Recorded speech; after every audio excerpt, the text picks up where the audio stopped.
यह एक ऐसी दुनिया है जहाँ पैसों की कोई वैल्यू नहीं, यहाँ टाइम ही सब कुछ है। यहाँ अगर आपको कोई चीज खरीदनी है तो आपको उस चीज के बदले अपनी जिंदगी का कुछ टाइम देना पड़ेगा, तब जाकर आप उस चीज को खरीद पाएंगे। लेकिन इस दुनिया में एक अच्छी जिंदगी गुजारने के लिए आपके पास टाइम का होना भी जरूरी है, क्योंकि यहाँ जब किसी इंसान की एज 25 साल तक पहुंच जाती है तो उस इंसान के हाथ पर 1 साल का टाइम स्टार्ट हो जाता है। जिस पल काउंटडाउन 0 हुआ उसी पल वह इंसान खत्म। अमीरों के पास इतना टाइम था कि वह 1000 साल की जिंदगी भी जी सकते थे। अमीरों ने खुद के लिए एक अलग दुनिया बना ली थी जहां वो लोग एक सुकून भरी जिंदगी गुजार रहे थे, लेकिन वहीं दूसरी तरफ गेटो सिटी में रहने वाले गरीब लोग दिन रात मेहनत करके खुद के लिए टाइम कमाते थे, नहीं तो उनकी जिंदगी खत्म हो जाएगी। इन्हीं गरीबों की बस्ती में विल नाम का एक लड़का रहता था जिसकी घड़ी में सिर्फ 23 घंटे ही बचे थे। विल अपनी मॉम के साथ रहता था। अब क्योंकि 25 साल के बाद उम्र रुक जाती है, इसीलिए उसकी माँ 50 साल की होकर भी बहुत जवान दिख रही थी। आज विल की माँ का 50वां जन्मदिन था। विल अपनी मॉम का बर्थडे सेलिब्रेट करने के लिए पिछली रात ओवर टाइम करके एक शैंपेन की बोतल लाया था। यह देखकर विल की मॉम बहुत खुश हो जाती है और वो विल से कहती है कि मैं अपने पोतों को देखना चाहती हूँ, तुम किसी लड़की को डेट क्यों नहीं करते? जिस पर विल जवाब देता है कि इन सब चीजों के लिए टाइम किसके पास है। विल की मॉम ने उससे कहा कि इलेक्ट्रिसिटी बिल और बैंक से लिया हुआ लोन कल की डेट तक मुझे क्लियर करना होगा, नहीं तो हमें फाइन पड़ सकता है। इसीलिए अब मैं जा रही हूँ और कल रात तक सभी बिल्स और बैंक के लोन्स जमा करवा कर वापस आऊंगी। उसने कहा कि मेरे पास सिर्फ 3 दिन का टाइम है। इलेक्ट्रिसिटी बिल और बैंक का लोन चुकाने में मेरे पास लगभग सारा टाइम खर्च हो जाएगा, इसीलिए कल शाम को तुम जरूर बस स्टॉप पर मेरा इंतजार करना, ताकि मेरा सारा टाइम खत्म होने से पहले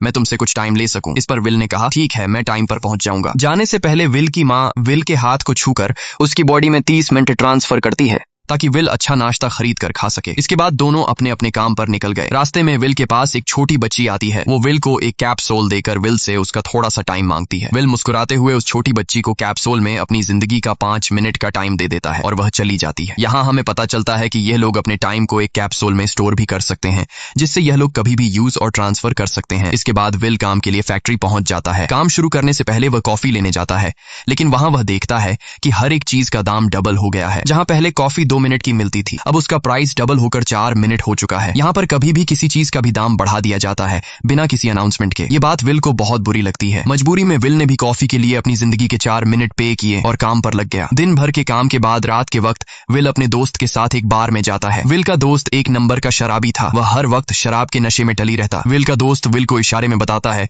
कि वह आदमी सबको फ्री में दारू पिला रहा है और उसके पास बहुत ज्यादा टाइम है। ये सुनकर विल ने जब उस आदमी की तरफ देखा तो उसे चारों तरफ से लड़कियों ने घेरा हुआ था। विल की जब उस आदमी की घड़ी पर नजर गई तो उस आदमी के पास 116 साल का टाइम था। यह देखकर विल समझ जाता है कि यह आदमी ग्रीनिच सिटी से है, क्योंकि गेटो सिटी में लोगों के पास ज्यादा से ज्यादा 2 दिन का टाइम होता है। विल उस आदमी के पास आया और उसे वार्न करने लगा कि यहाँ पर तुम्हें नहीं होना चाहिए था। यहाँ चोरों का खतरा है, ये लोग तुम्हें मारकर तुम्हारा टाइम चुरा लेंगे, इसलिए जल्दी से यहाँ से निकल जाओ। लेकिन वो आदमी विल की बातों को सीरियस नहीं लेता और उसे इग्नोर करके ड्रिंक करने लग जाता है। तभी उस बार में फोर्टिस नाम का एक गैंगस्टर अपने ग्रुप के साथ आया, जिसे देखकर सारे लोग बाहर निकल भागे। दरअसल यह शहर के सबसे बड़े गुंडे हैं जो लोगों से जबरदस्ती टाइम चुराते हैं। विल का दोस्त विल को पकड़कर ले जाने लगा, लेकिन विल ने जाने से इनकार कर दिया और वहां एक कोने में छिपकर सब कुछ देखने लगा। फोर्टिस उस अमीर आदमी से उसका सारा टाइम लूटने आया था। फोर्टिस उस अमीर आदमी को चैलेंज करता है कि चलो पंजा लड़ाते हैं और जो हारेगा वह अपना सारा टाइम जीतने वाले को दे देगा। ये टाइम फाइट आर्म रेसलिंग की तरह थी, जिसमें 2 लोगों को एक दूसरे की कलाई पकड़नी होती थी। जिस भी इंसान की कलाई नीचे होती थी उसका टाइम घटने लगता था और वो टाइम उस आदमी के हाथ में ट्रांसफर होने लगता था जिसकी कलाई ऊपर होती थी। इस तरह जीतने वाला इंसान सारा टाइम उस दूसरे आदमी से अपनी बॉडी में स्टोर करके उसे मार देता। फोर्टिस उस आदमी से कहता है क्या तुम इसके लिए तैयार हो? इस पर उस अमीर आदमी ने कहा कि मैंने बहुत ज्यादा ड्रिंक की हुई है, इसलिए मुझे कुछ टाइम चाहिए, उसके बाद मैं तुम्हारे चैलेंज के लिए तैयार हूँ। फोर्टिस कहता है कि ठीक है, ये तुम्हारी आखिरी ख्वाहिश है, जाओ मैं तुम्हें तैयार होने के लिए कुछ मिनट देता हूँ। फोर्टिस उसके साथ अपना एक आदमी भी भेज देता है ताकि यह भाग न सके। वो अमीर आदमी बाथरूम में आकर बहुत ज्यादा उल्टियां करने लग जाता है क्योंकि उसे काफी चढ़ गई थी, इसलिए अगर वो इस हालत में फोर्टिस से पंजा लड़ता तो इस अमीर आदमी का हारना कंफर्म था। तभी विल वहां पर आ जाता है। वो फोर्टिस के आदमी को मारकर उस अमीर आदमी को अपने साथ उस जगह से बाहर निकाल लेता है और उसे फोर्टिस से बचाकर एक सेफ जगह पे ले आया। विल ने उस अमीर आदमी से कहा कि मैंने तुमसे कहा भी कि तुम्हारी जान को खतरा है, तुम जानबूझकर अपना टाइम क्यों बर्बाद कर रहे हो? वो आदमी विल को अपना नाम हेनरी बताता है और वो विल से पूछता है कि तुम्हारी उम्र कितनी है? विल ने बताया 28 साल। हेनरी ने कहा मेरी उम्र 105 साल है और अब मैं जिंदगी से थक चुका हूँ। मैंने अपनी लाइफ में हर एक चीज का मजा लिया है और अब मुझे इस जिंदगी की जरूरत नहीं है, मैं जीना नहीं चाहता। ये सुनकर विल ने हैरानी से पूछा आखिर तुम कहना क्या चाहते हो? इस पर हेनरी ने कहा लगता है तुम अब तक तक हकीकत से अनजान हो। क्या तुमने कभी सोचा है कि इस दुनिया में अलग अलग टाइम जोन्स क्यों बनाए गए हैं? आखिर क्यों तुम्हारे टाइम जोन गेटो में किसी भी वक्त चीजों के दाम और टैक्स बढ़ा दिए जाते हैं? दरअसल महंगाई जानबूझकर बढ़ा दी जाती है ताकि गरीब लोग मरते रहें और उनकी मौत का फायदा ग्रीनविच टाइम जोन के अमीर लोगों को होता रहे। असल में ये सारा सिस्टम उन्हीं का बनाया हुआ है। जरा सोचो, वहां ग्रीनविच टाइम जोन में लोगों के पास जीने के लिए हजारों साल हैं, लेकिन यहाँ गेटो में तुम लोग हर रोज जीने के लिए मेहनत मजदूरी करते हो। ऐसा इसलिए है क्योंकि उन्होंने तुम्हें यह करने के लिए मजबूर किया है। वो लोग तुम लोगों को ज्यादा टाइम देना ही नहीं चाहते ताकि तुम लोग मजबूरी में उनके लिए काम करते रहो। वो लोग महंगाई बढ़ाकर तुम्हें ज्यादा से ज्यादा टाइम खर्च करने पर मजबूर करते हैं ताकि तुम्हारे टाइम से वो हमेशा की जिंदगी जी सकें। उन्होंने अपनी जिंदगी का हर एक दिन गरीबों की मौत से इकट्ठा किया है और मैं ऐसी जिंदगी बिल्कुल भी नहीं जीना चाहता जो किसी गरीब मजबूर इंसान की मौत से मिली हो। यह सब सुनकर विल समझ गया कि हेनरी बहुत ही नेक दिल इंसान है। हेनरी ने विल से आगे पूछा, अगर तुम्हारे पास मेरे जितना टाइम होता तो तुम क्या करते? विल ने मुस्कुराकर कहा कि सबसे पहले मैं बार बार टाइम को देखना छोड़ देता, क्योंकि उस वक्त भी विल के पास सिर्फ 18 घंटे होते हैं। वो सोने से पहले, सोने के बाद, खाना खाते टाइम हर वक्त अपनी घड़ी देखता रहता है, क्योंकि मुझे डर लगता है कि कहीं मेरा टाइम खत्म न हो जाए और मैं मर न जाऊं। विल कहता है कि मेरी मॉम घर संभालने के लिए बहुत ज्यादा मेहनत करती है। अगर मेरे पास तुम्हारी तरह इतना ज्यादा टाइम होता तो मैं अपनी मॉम के लिए ग्रीनविच सिटी में एक अच्छा घर खरीदता और हम दोनों वहां पर खुशी से जिंदगी गुजारते। इसके बाद विल ने हेनरी से कहा, आज रात हमें यहीं रुकना होगा, सुबह तक खतरा टल जाएगा, तब तुम वापस अपने घर लौट जाना। इसके बाद ये दोनों सो जाते हैं। सुबह उठकर हेनरी देखता है कि विल अभी भी सो रहा है। वो विल के पास आता है और उसके पास जितना भी टाइम होता है वो सारा का सारा विल को ट्रांसफर कर देता है और अपने पास कुछ ही मिनट बचाकर एक ब्रिज के ऊपर जाकर बैठ जाता है। विल जब नींद से जागा तो उसने देखा कि हेनरी वहां से जा चुका है। तभी हमेशा की तरह नींद से जागने के बाद विल ने अपनी घड़ी में नजर डाली। विल की घड़ी में 116 साल ऐड हो चुके थे। यह देखकर उसकी आंखें खुली की खुली रह गईं। उसे लगा कि वो अभी भी नींद में है और सपना देख रहा है। इसी दौरान विल की नजर विंडो पर पड़ी जिस पर लिखा था, मेरा टाइम बर्बाद मत करना। वो समझ जाता है कि हेनरी ने मुझे अपना सारा समय दे दिया है। तभी विल ने हेनरी को दूर एक ब्रिज के किनारे पर बैठे देखा। विल जल्दी से हेनरी की तरफ भागा, लेकिन अब बहुत देर हो चुकी थी क्योंकि हेनरी के पास अब बस कुछ ही सेकंड्स बचे थे और थोड़ी देर बाद वो एक झटके से मरकर ब्रिज से नीचे पानी में गिर गया। विल को हेनरी की मौत का बहुत ज्यादा दुख होता है। अब विल के पास 116 साल की जिंदगी थी और वो समझ जाता है कि अगर मैं यहाँ पर रहा तो लोग समझेंगे कि हेनरी को इसी ने मारा है। विल जल्दी से अपने दोस्त के पास जाता है। विल का दोस्त विल के हाथ में इतना सारा टाइम देखकर शॉक रह जाता है, जिसके बाद विल ने अपने दोस्त को दोस्ती की खातिर 10 साल का टाइम दिया। ये देखकर विल का दोस्त उसका दिल से शुक्रिया अदा करता है। विल कहता है कि यहाँ रहना मेरे लिए अब ठीक नहीं, क्योंकि इतने ज्यादा टाइम को देखते हुए मेरा टाइम छीनने के लिए कोई भी मुझे मार सकता है। अब मैं अपनी माँ के लिए ग्रीनविच सिटी में एक अच्छा सा घर खरीद सकता हूँ और वहां पर एक सेफ लाइफ गुजारूंगा। जिसके बाद विल अपने दोस्त को गुड बाय कहकर वहां से निकल जाता है और सीधा उस बस स्टॉप पर जाकर मॉम का इंतजार करने लगता है, जहां 2 दिन पहले उसकी मॉम ने उससे कहा था कि मैं इलेक्ट्रिसिटी का बिल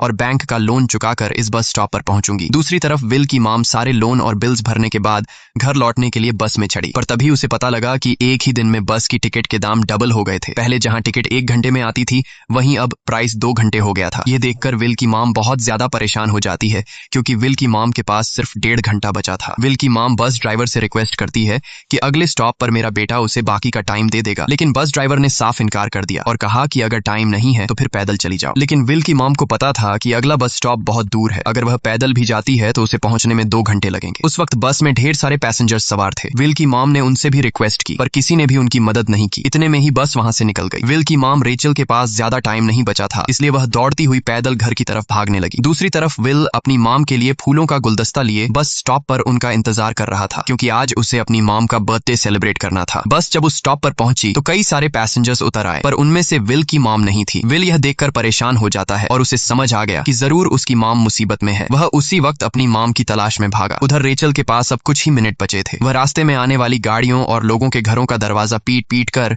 उनसे थोड़ा समय उधार मांग रही थी, लेकिन कोई भी उसकी मदद करने को तैयार नहीं था। इधर विल जब कुछ दूर गया तो उसे उसकी मॉम दौड़ती हुई नजर आ गई। अपनी मॉम को भागते हुए देख विल समझ गया कि उनके पास ज्यादा टाइम नहीं है। वह अपना हाथ आगे करके तेजी से उनकी तरफ दौड़ने लगा। उधर रेचल के पास अब सिर्फ 10 सेकंड्स ही रह गए थे। वह भी पूरी तेजी से विल की ओर भाग रही थी, लेकिन जैसे ही रेचल अपने बेटे विल के पास पहुंची उसका टाइम खत्म हो जाता है और वह मर जाती है। यह देखकर विल को बहुत दुख होता है क्योंकि उसने अपनी मॉम के लिए क्या कुछ नहीं सोचा था। वह चीख चीख कर रोने लगा। अगली सुबह तक हेनरी की डेड बॉडी टाइम कीपर्स को मिल चुकी थी। ये टाइम कीपर्स वहां पर इन्वेस्टिगेशन करते हैं। आज की दुनिया में टाइम कीपर्स होते थे जो पुलिस की तरह थे। इन टाइम कीपर्स का काम भी क्राइम को रोकना होता है। टाइम कीपर्स के ऑफिसर रेमंड ने उस जगह में अच्छी तरह से जांच की, लेकिन उसे कोई भी क्लू नहीं मिला। तभी रेमंड की नजर उस ब्रिज के पास लगे सीसीटीवी कैमरा की तरफ गई। वह सीसीटीवी फुटेज चेक करने सीसीटीवी रूम के लिए निकल पड़ा। दूसरी तरफ विल समझ चुका था कि उसकी मॉम की मौत के लिए ग्रीनिच में रहने वाले अमीर लोग ही जिम्मेदार हैं जिन्होंने गेटो शहर के लोगों को एक एक सेकंड का मोहताज बना दिया है। अब विल उनसे बदला लेने ग्रीनिच की तरफ निकल पड़ा और यहाँ से होती है असल कहानी शुरू। ग्रीनविच सिटी में एंटर होने के लिए विल को 1 साल का टाइम खर्च करना पड़ा और ग्रीनिच सिटी जा पहुंचा। वहां जब विल ने अमीर लोगों का लाइफस्टाइल देखा तो उसकी आंखें खुली की खुली रह गईं। वहां लोगों के पास इतना टाइम था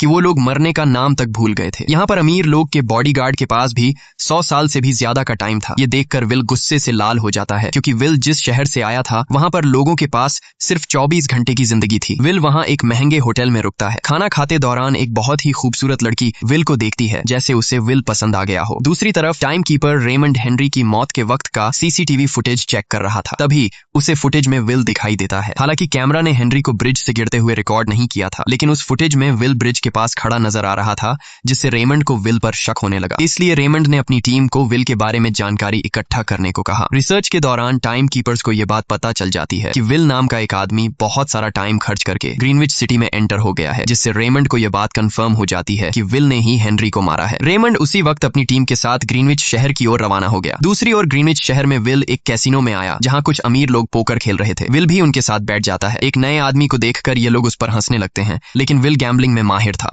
आज उसके लिए अमीरों से पैसे निकालने का सबसे अच्छा मौका था। विल ने फिलिप नाम के एक रईस आदमी के साथ पोकर की बाजी खेली। फिलिप यहाँ का सबसे रईस इंसान है। उसके पास खुद का एक टाइम बैंक है जो लोगों को लोन पर टाइम देता है। फिलिप के साथ उसकी डॉटर भी बैठी होती है। यह वही लड़की है जो कुछ देर पहले विल को गौर से देख रही थी। गेम जब शुरू हो जाती है तब विल अपनी लाइफ का सारा टाइम दांव पर लगा देता है और अपनी माइंड के बदौलत वो फिलिप से 1100 साल जीत जाता है। यह देखकर फिलिप की बेटी सिल्विया विल से काफी ज्यादा इंप्रेस हो जाती है। उसने विल को कल रात अपने घर पार्टी पर इनवाइट किया। फिर अगली शाम विल एक नई नवेली कार खरीदकर फिलिप की पार्टी में जा पहुंचा। वहीं पार्टी के दौरान विल और सिल्विया डांस करने लगते हैं और सिल्विया मन ही मन विल को दिल दे बैठी। वो अपनी दिल की बात विल से करने ही वाली थी कि तभी टाइम कीपर रेमंड अपनी टीम के साथ वहां पहुंचता है और विल को पकड़ लेते हैं। विल को खूनी समझकर सिल्विया भी उससे नाराज हो गई। रेमंड ने सबसे पहले विल का सारा टाइम उससे छीनकर सिर्फ 2 घंटे दिए। उसके बाद वो विल को हेनरी के खून के इल्जाम में गिरफ्तार करने लगा। रेमंड विल से पूछता है कि तुमने हेनरी को क्यों मारा। विल उसे कहता है कि मैंने उसे मारा नहीं था, बल्कि वो खुद जीना नहीं चाहता था, इसलिए उसने मुझे 116 साल दी और बाद में उसने खुद की जान ली। लेकिन रेमंड विल की बात पर यकीन नहीं करता। विल समझ जाता है कि रेमंड मुझे हेनरी के झूठे केस में फंसाकर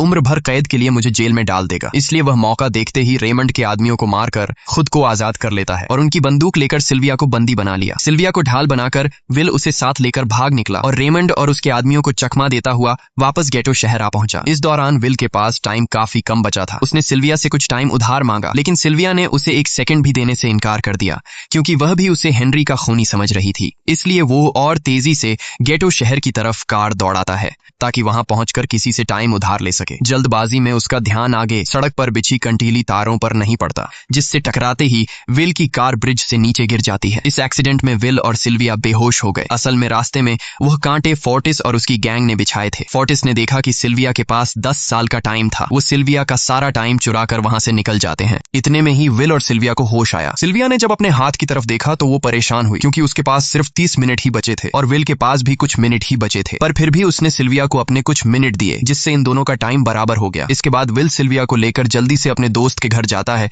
जिसे उसने 10 साल दिए थे। जब उसके दोस्त की वाइफ ने दरवाजा खोला और उसने विल को देखा तो उसने विल से नाराजगी जताते हुए कहा, तुम्हारे दिए हुए 10 साल ने मेरे हस्बैंड की जान ले ली। उसने सारा टाइम शराब में उड़ा दिया जिससे उसकी मौत हुई। ये सुनकर विल मायूस हो गया, लेकिन अब इन दोनों के पास भी ज्यादा टाइम नहीं था। अगर यह दोनों जल्दी से कुछ नहीं करते तो इनकी भी मौत पक्की थी। तभी विल ने सिल्विया के कानों में ईयरिंग देखी जो हीरे की थी। उसे बेचकर विल और सिल्विया को 2 दिन का टाइम मिल गया। इसके बाद विल सिल्विया को लेकर फोन बूथ पर आया। उसने सिल्विया के पिता फिलिप को कॉल किया और बताया कि उसकी बेटी अब तक सही सलामत है। उस वक्त रेमंड भी फिलिप के पास ही मौजूद था और विल को भी पता था कि रेमंड भी वहां मौजूद है। विल ने सिल्विया को छोड़ने के बदले 10,000 साल का टाइम मांगा और वो 10,000 साल टाइम बैंक के जरिए गरीब लोगों में बांटने को कहा और कल सुबह तक का टाइम दिया। हालांकि फिलिप के लिए यह रकम कुछ भी नहीं थी, पर फिलिप किसी भी कीमत पर गरीबों को टाइम नहीं देना चाहता था। इधर विल सिल्विया को अपने घर ले आया जहां पर दोनों सुबह होने का इंतजार कर रहे थे। इसी दौरान सिल्विया ने विल से पूछा कि उसकी फैमिली कहां है। इस पर विल ने बताया कि पिछली रात ही टाइम न होने की वजह से मेरी माँ की डेथ हुई। ये सुनकर सिल्विया को बहुत बुरा लगता है और उसे एहसास होता है कि यहाँ गरीब लोग हर पल मौत के डर में जीते हैं। उन्हें एक दिन का टाइम कमाने में कितनी मेहनत करनी पड़ती है। अगली सुबह बैंक खुलते ही विल और सिल्विया खिड़की से बैंक पर नजर रखने लगे, लेकिन बैंक ने गरीबों में टाइम नहीं बांटा। सिल्विया ये देखकर बहुत मायूस हो गई कि टाइम के आगे उसके पिता के लिए अपनी बेटी की भी कोई कीमत नहीं थी। अब सिल्विया को समझ आ गया